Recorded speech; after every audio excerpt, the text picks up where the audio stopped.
자, 오늘 이제 본문을 보시면 오늘 본문을 중심으로 해서 이렇게 당시 예루살렘 분위기를 보면 분위기가 굉장히 심상치 않습니다. 본문 바로 앞 19장을 보시면 19장 45절 이하에 보면 예수님께서 예루살렘 성전으로 들어가십니다. 성전에 들어가셔서 우리가 이제 성전 정화 사건 그런데 당시 이 사람들 입장에서 보면 예수님 성전 들어서 난동을 피운 거예요. 그냥 다 뒤엎어버린 겁니다. 바로 성전 정화 사건이 거기에 나옵니다. 그리고 그렇게 하면 나가면 좋은데 그리고 그 다음 날부터 매일 성전으로 들어오십니다. 성전에 들어오셔서 사람들에게 이 말씀을 가르치는 장면인데 그러니까 예수님 마치 성전이 자기 집이듯이 이렇게 들락날락하면서 가르치는 모습을 봅니다. 그 이제 47절에 나오는데 그러니까 이때부터 그 예루살렘 유대 사회에 4개의 당파가 있는데 특별히 2개의 당파 바로 세파와 사두개파 이 두 파는 앙숙입니다. 절대로 같이 갈 수 없는 집단이에요.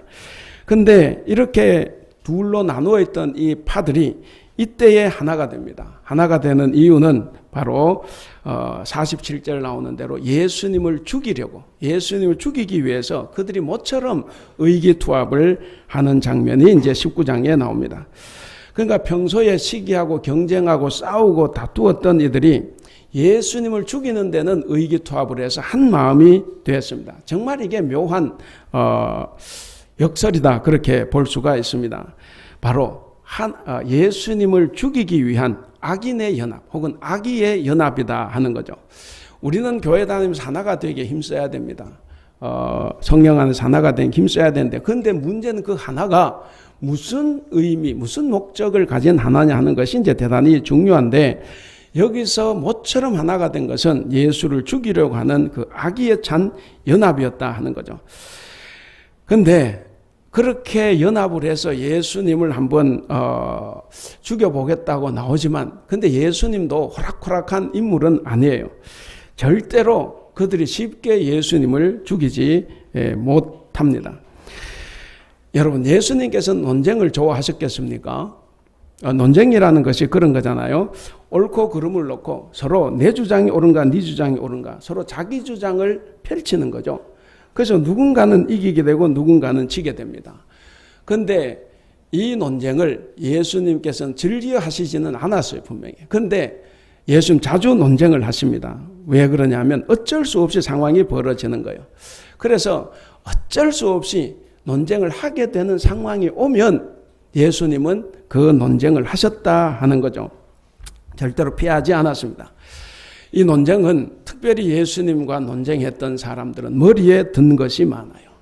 그리고 손에 쥔 것이 많습니다. 공부도 많이 했고 그리고 재물도 많고 힘도 많고 권력도 많았어요. 그러니까 이런 사람들이 늘 예수님께 시비를 걸어왔습니다. 그리고 이제 오늘 누가복음 20장입니다. 누가복음 20장에는 보면 오늘 우리 27절부터 읽었지만 20장 전체에 보면 바로 논쟁을 걸어온 여러 사람들이 거기에 나옵니다. 1절 이하에서 보면 예수님께서 성전에서 백성을 가르치고 그리고 복음을 전하는 것을 본 유대사회의 최고의 실세들이 있습니다. 유대사회 최고의 실세. 사내들인 공회. 이거는 뭐 3권을 다 가지고 있는 강력한 최고 기관입니다. 바로 그 사내들인의 대표들이라고 할 수 있는 대제사장, 서기관, 장로들이 왔습니다. 그들이 와서 2절에 말합니다. 도대체 당신이 무슨 권위로 지금 이 일을 하고 있냐?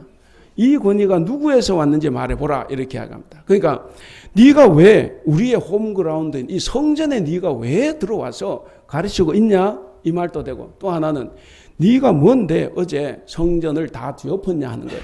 도대체 그런 권위가 누구한테 왔냐는 거예요. 그 권위 누구한테 있습니까? 자기들한테 있다고 생각하는데 이 예수님이 거기 와서 그렇게 했다는 거죠. 그래서 이제 소위 말해서 권위에 대한 논쟁이 이제 벌어집니다. 이 논쟁 과정에서 당연히 예수님이 이겼어요. 예수님이 이기셨는데 그러니까 이 대제사장 서기관, 이 서기관은 율법학자들입니다. 율법학자들이고 오늘날로만 성경 박사들이에요. 그런데 자기들이 졌지 않습니까? 그러니까 이 지고 나니까 자존심이 보통 상하는 게 아니에요. 내가 이겨야 되는 싸움에서 특히 이런 기득권을 가지고 있는 사람들은 지는 것을 몹시 싫어합니다. 그래서 19절을 보시면 은밀하게 대리인들을 보냅니다. 대리인들을 예수님께 보내서 22절에 또 다른 것을 묻습니다. 우리가 가이사, 그러니까 로마 황제 시저에게 세금을 바치는 것이 옳습니까? 그럽니까? 물어요. 자, 이 질문은 당연히 함정이에요. 함정이고 이 질문은 무슨 대답을 해도 함정에 걸려들게 되어 있습니다. 그러니까 만약에 그것이 옳다, 그러니까 바쳐라 이렇게 하면 뭡니까? 예수 네가 그동안 어쩌고 저쩌고 하더니 결국 로마 정권을 인정하는 거네. 그래서 이제 비난을 가할 겁니다. 매국노라고 비난할 거예요. 그런데 옳지 않다고 하면 뭡니까? 바치지 말라고 하면, 그러면 로마 정권에 항거했다 그래서 로마 정부에다가 고발을 할 거예요. 그러니까 이러나 저래나 예수님은 걸려들게 돼 있습니다. 자, 여기 보면 서기관 대제사장, 바로 유대교의 최고의 성직자들이고 고위 신학자들입니다. 근데 이들이 예수님의 가르침이 자신들의 주장, 전통과 다르다고 해서 예수님을 용납하지를 못합니다.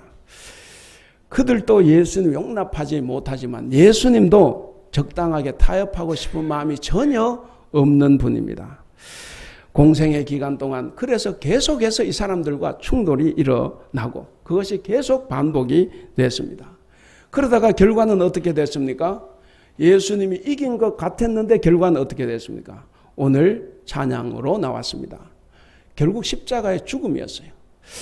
그래서 자기의 목숨을 빨리 재촉한 결과를 일으키고 말았습니다. 오늘 본문에서도 예수님을 곤경에 빠뜨리려고 질문하는 자들이 찾아 나왔습니다. 그들이 누굽니까? 27절 읽어보겠습니다. 시작. 부활이 없다고 주장하는 사두개인 중 어떤 이들이 와서, 그러니까 사두개인이 왔다 하는 거죠. 오늘 이 본문이 설교를 준비하기가 좀 대단히 좀 어렵고 애매한 부분이 많습니다. 그럼에도 불구하고 여기는 대단히 중요한 내용이 또 있습니다. 그래서 오늘은 여러분 이 성경 내용, 특별히 사두개인이 어떤 사람인가 하는 것을 우리가 잘 이해를 해야 됩니다. 그러면 오늘 이 부활 논쟁이 어떻게 결론이 났고 우리가 무엇을 배워야 하는가 하는 것이 이제 드러나게 됩니다. 여러분 사두개인이었는데 사두개파, 사두개인은 유대 지도부의 핵심 세력입니다. 아까 말씀드렸듯이 산헤드린 공회의 대표자들입니다. 그러니까 이들은 유대 사회의 행정, 정치, 종교뿐만 아니라 경제적인 부분까지 다 장악하고 있었던 사람들입니다. 이들은 다윗 시대에 대제사장 사독이 있었어요. 그 사독의 후손들이라 후계자들이라 생각을 합니다. 바로 이 사독 후예자들로 자처했는데 근데 이 사두개파, 그러면 사독의 후예자들이고 지금 현재 대제사장직을 가지고 있다고 하면 대단히 종교적으로 살아야 될 거 아니에요.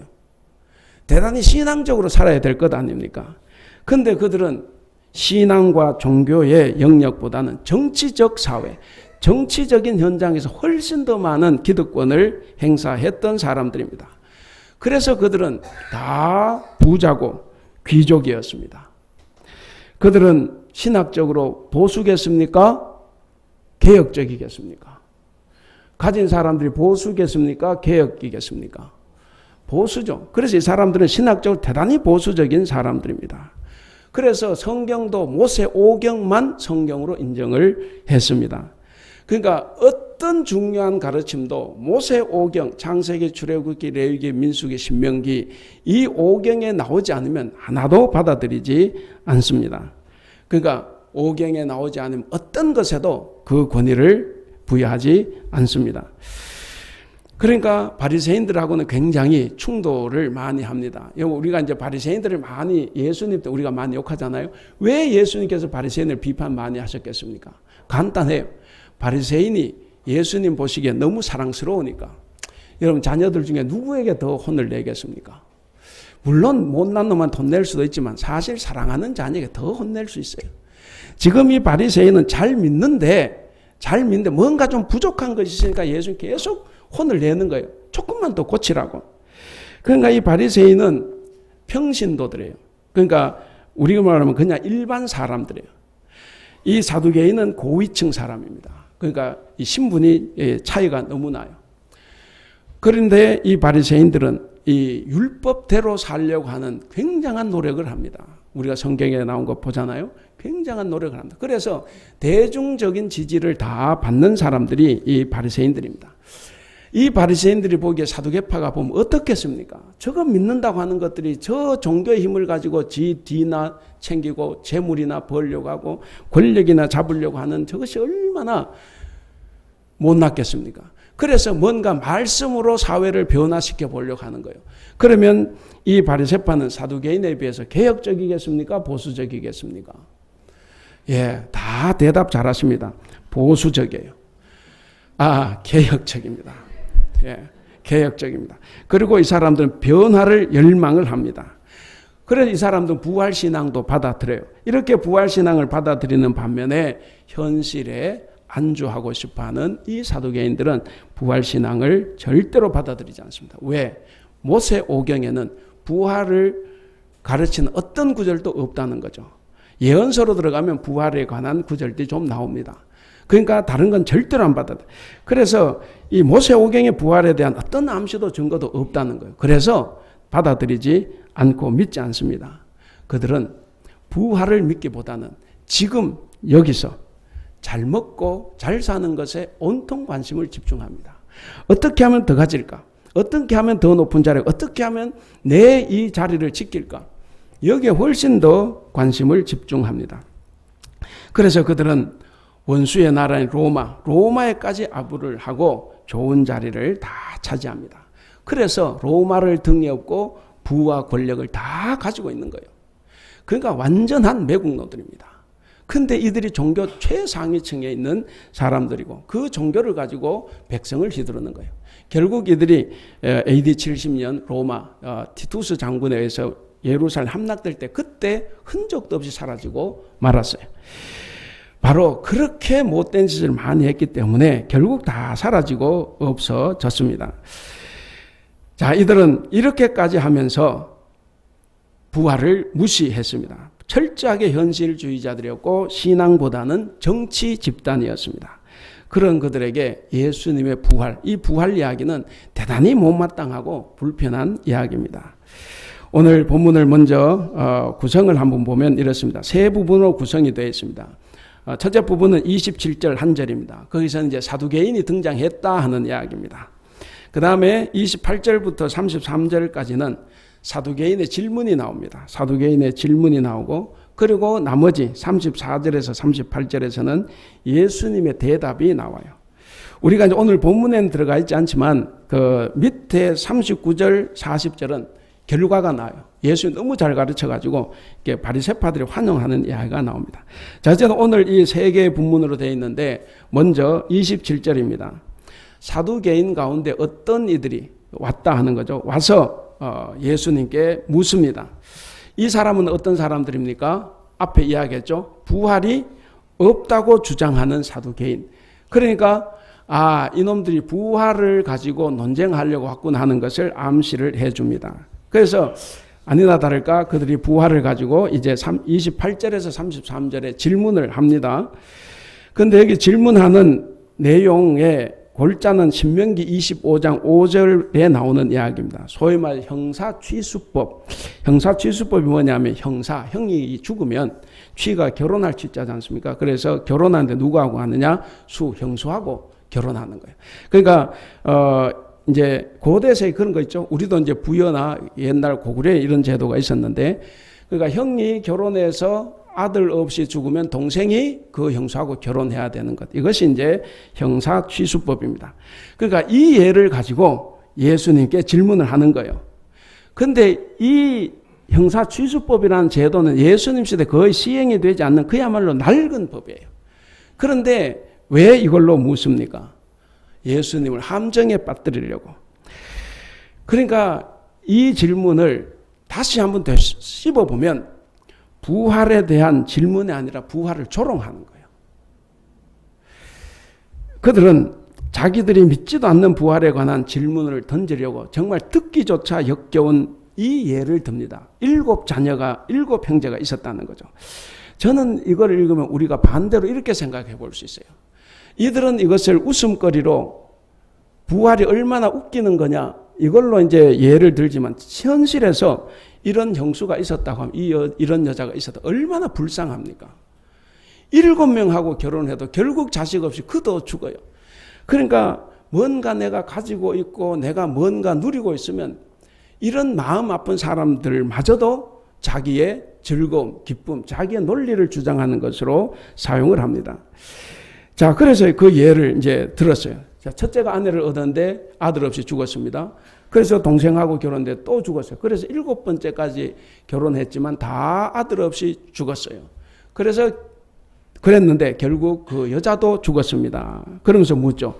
그럼 부활 때에 그 여자는 그 중에 누구의 아내가 되겠느냐?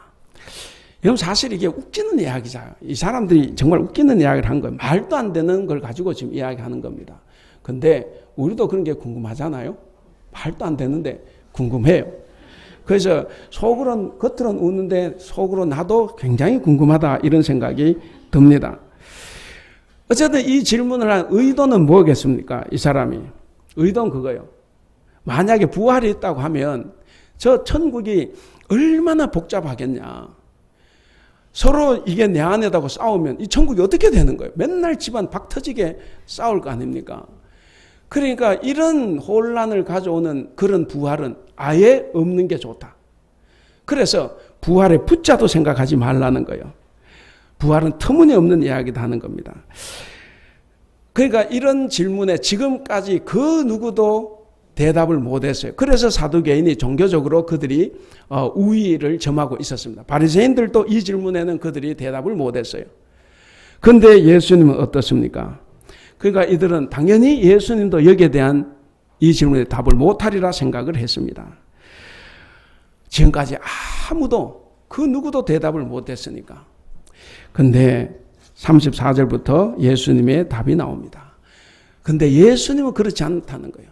전 정말 예수님이 보면 정말 똑똑한 분이에요. 똑똑하지 않은 제가 예수님을 평가를 해서 참 죄송스러운데 정말 예수님은 지혜롭고 똑똑한 분이에요.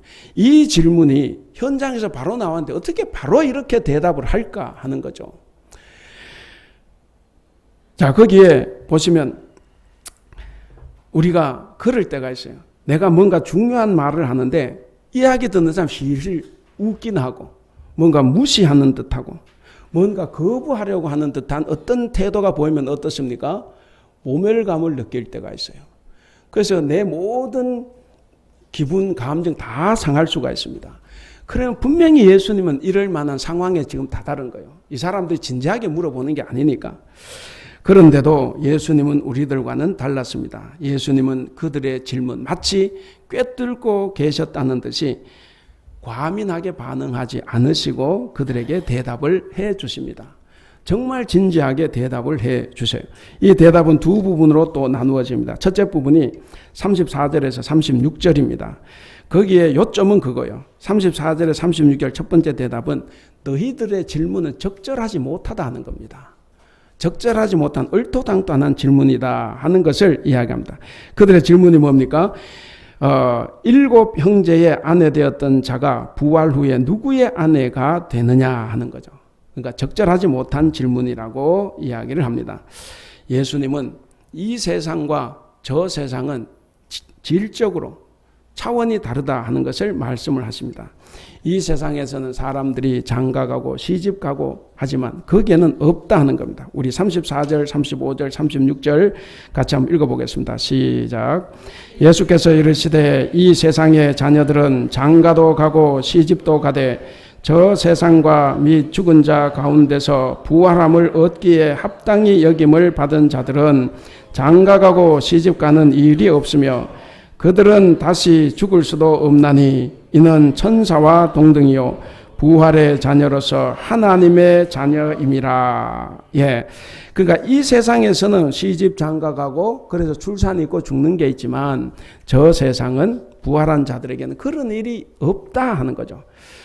그리고 천사들과 같기 때문에 죽지 않는다 그렇게 이야기합니다. 한마디로 이 세상과 저 세상은 차원이 다른 세계다 하는 것을 말씀해 주십니다. 그 두 번째 부분입니다. 두 번째 대답은 아까 말씀드린 대로 37, 38절입니다. 여기서는 예수님은 죽은 자의 부활이 있다 하는 것을 가르칩니다. 우리 37, 38 같이 읽겠습니다. 시작.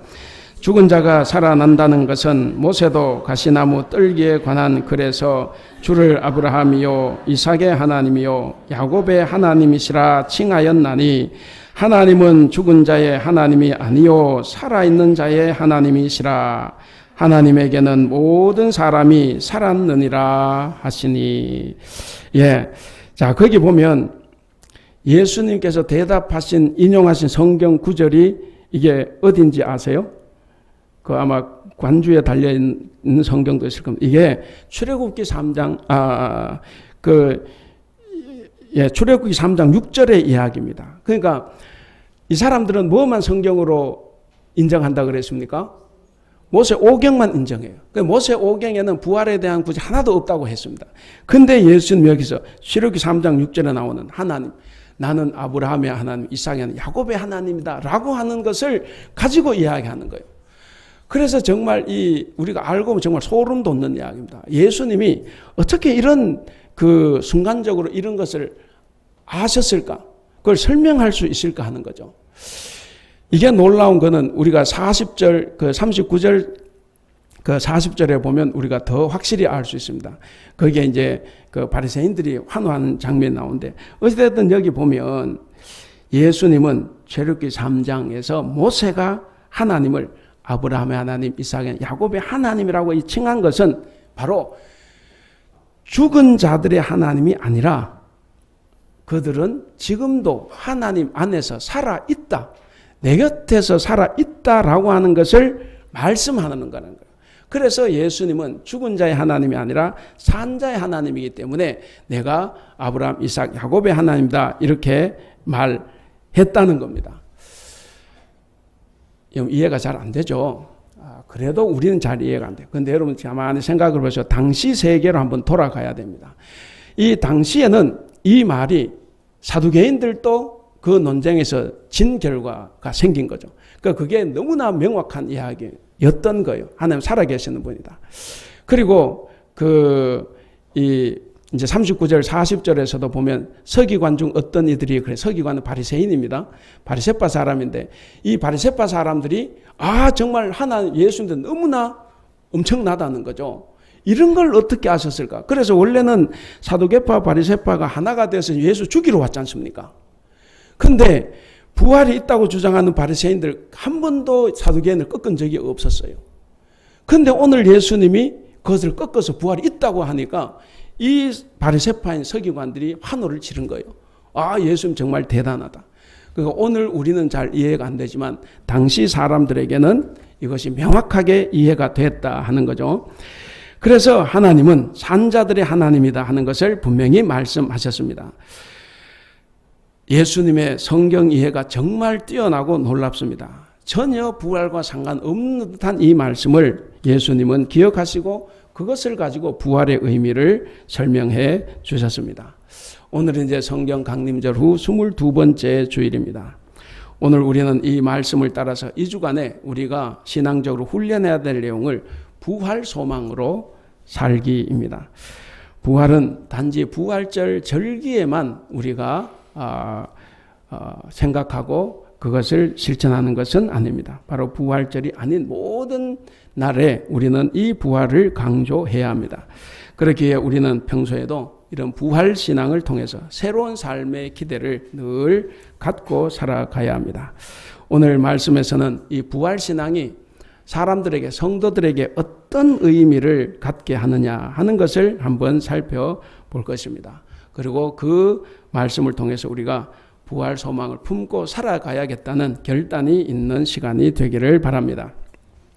자, 먼저는 이 부활 신앙은 그리스도인들로 하여금 부활의 자녀로 살아가게 합니다. 오늘 36절 끝에 보면 부활의 자녀로서 하나님의 자녀임이라 이렇게 말이 있는데 바로 부활 신앙은 우리에게 부활의 자녀로 살아가기를 요청한다 하는 것입니다.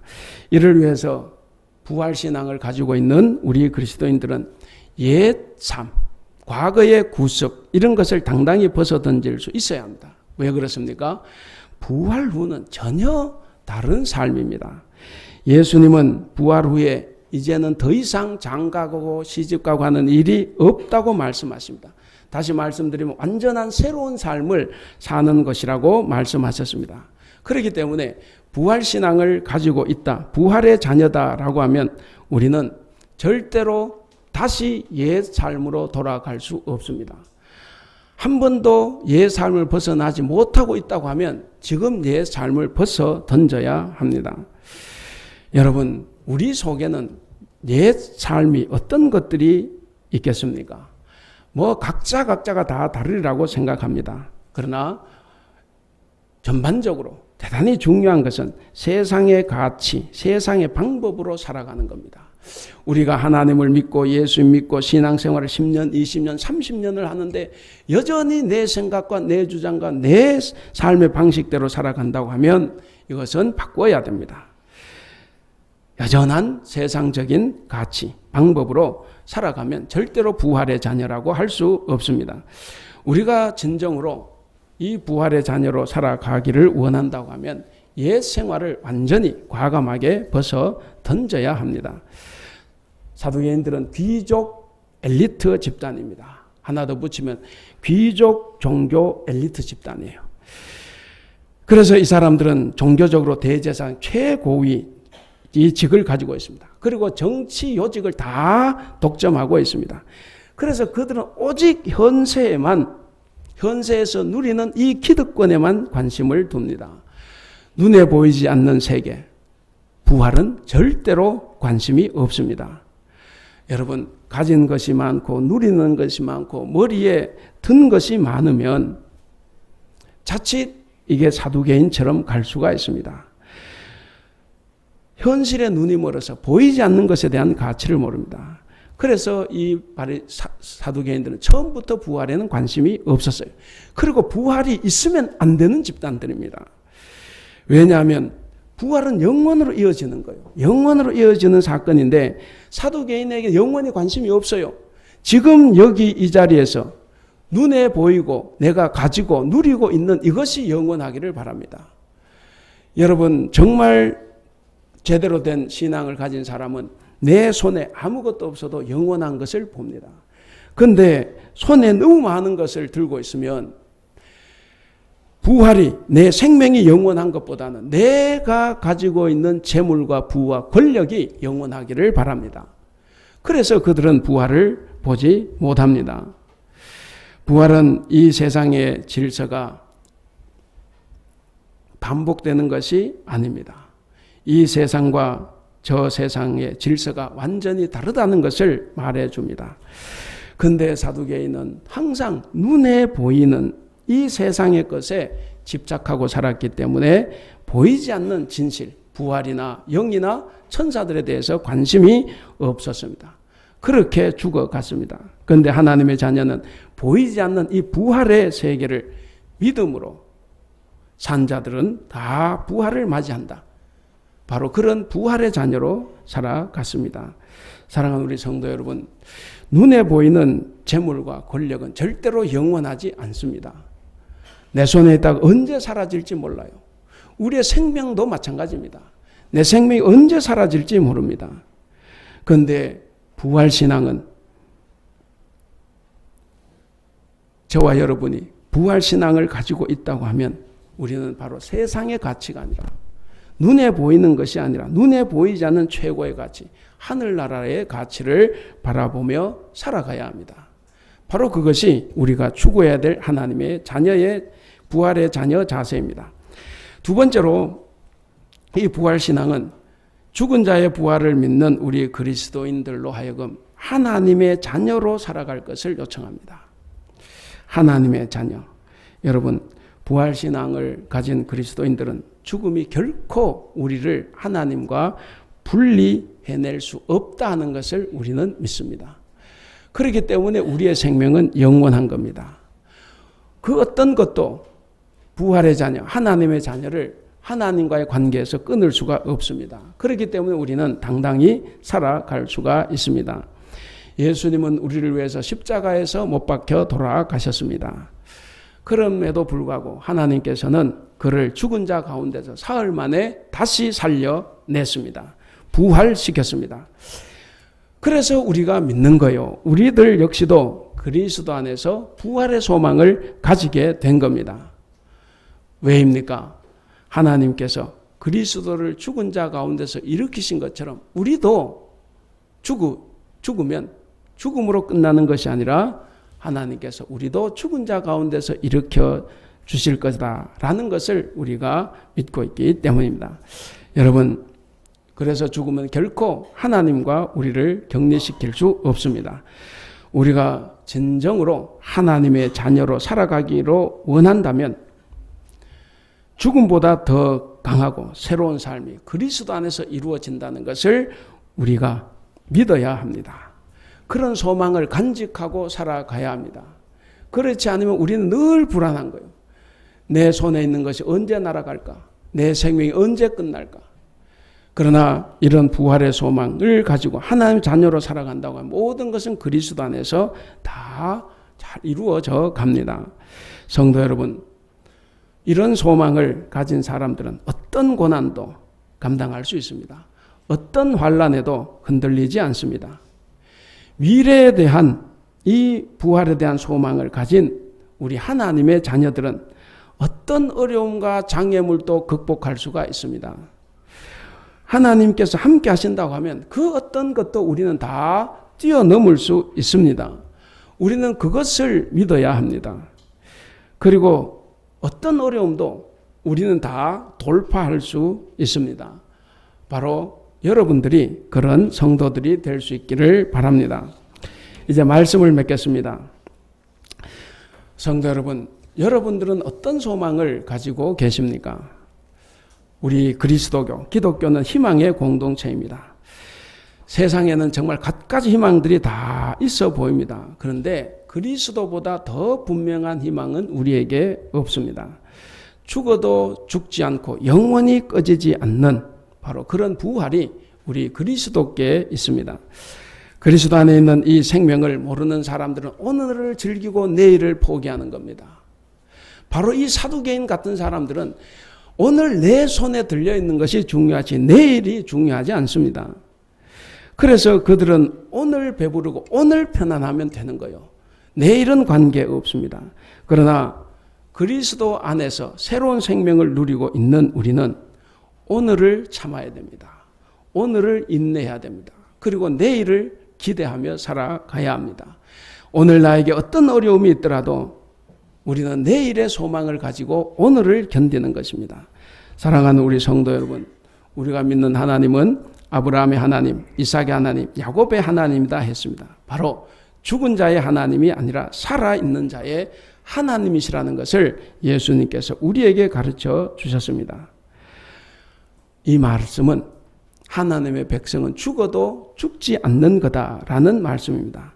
왜 그렇습니까? 왜 우리는 죽어도 죽지 않는 것입니까? 우리가 바로 부활의 자녀, 하나님의 자녀이기 때문에 그렇습니다. 우리는 죽음마저도 이긴 부활의 자녀이기 때문에 세상의 그 어떤 어려움과 환난도 우리는 두려움 없이 맞설 수 있어야 합니다. 그런데 우리가 힘들고 어렵다고 해서 낙담하고 혹시 좌절한다고 하면, 절망한다고 하면 이해는 하지만 그게 되겠습니까? 우리가 날마다 낙담하고 절망할 수밖에 없는 상황이라고 해도 낙담과 절망은 우리와 어울리지 않는 것들입니다. 낙담과 절망이 우리를 삼켜서는 안 됩니다. 부활신앙이 있는 사람들은 거기에 삼켜지는 것이 아닙니다. 부활 없는 사람들, 부활의 소망이, 부활의 신앙이 없는 사람들에게 해당하는 이야기다 하는 것을 우리가 기억을 해야 됩니다. 오늘 제목이 뭡니까? 제목 같이 읽겠습니다. 시작. 그리스도인 부활의 소망으로 사는 사람. 예, 오늘 입교하고 세례 받는 분이 두 분 있습니다. 부활의 소망으로 살아갈 수 있기를 바랍니다. 어떤 어려움과 힘들고 환난이 있어도 그것을 뛰어넘을 수 있는 힘을 가질 수 있기를 바랍니다. 그리고 사랑하는 우리 대북교회 성도 여러분, 그리고 오늘 우리와 함께 예배하는 성도 여러분, 모든 어려움을 이기고 그리고 어떤 환난에서도 인내하는 그런 부활의 소망이 여러분들 안에 충만히 임하시기를 주님의 이름으로 축원합니다. 기도하겠습니다. 사랑이 많으신 하나님 아버지, 묵묵히 우리를 위해 기다리시는 주님의 때를 소망하며 살아가게 하여 주시니 감사합니다. 현실이 어렵고 힘들어도 하늘의 소망을 바라보며 참아낼 수 있는 인내심을 허락하여 주시옵소서. 하나님께서 우리를 아시는 것과 우리가 하나님을 아는 것이 가장 복되다는 것을 기억하며 주님만으로 기뻐하는 삶을 살아갈 수 있도록 주님 도와주시옵소서. 우리는 당시의 종교 지도자들처럼 외식하는 자들이 되지 않게 하시고 진리로 하나님만을 바라보는 우리들이 다 될 수 있도록 주님 도와주시옵소서. 부활의 소망을 가지고 힘차게 살아가는 우리 모두가 될 수 있도록 주님 도와주시옵소서. 감사하며 우리 주님 예수님의 이름으로 기도하옵나이다. 아멘.